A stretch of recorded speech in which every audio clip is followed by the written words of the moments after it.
feet. Oh, it dropped right in. Oh.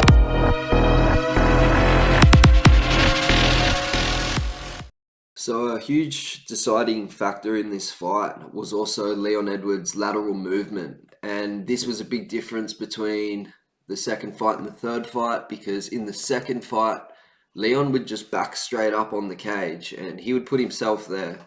Usman would put on moderate pressure, but Leon would just back up to the cage, sit there and wait to see what Usman was going to do.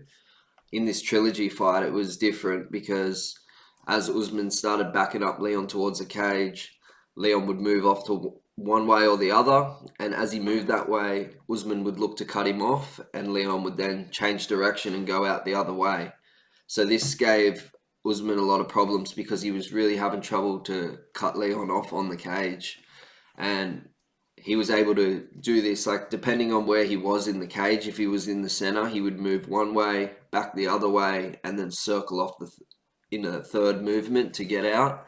And Usman really didn't have an answer for it. He'd try to run in and throw like a loopy hook to catch him on the way out, but Leon was out of there, and he was able to use this lateral movement to really start to set up his counters.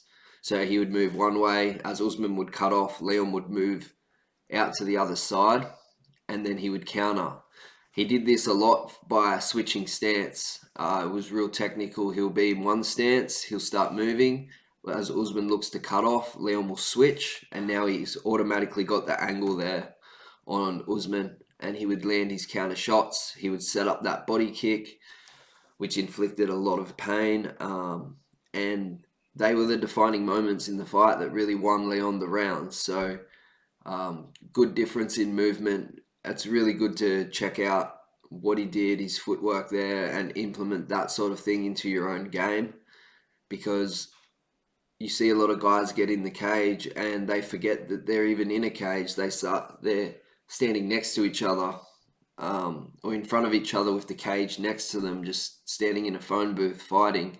But if you can control the octagon by cutting off your opponent and getting their back on the cage, or if you can stop your opponent from backing you up on the cage, you then have control of the octagon.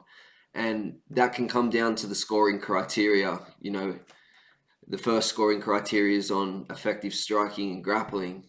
If we go further than that and the striking and grappling is too close, we then go for aggressiveness and then octagon control.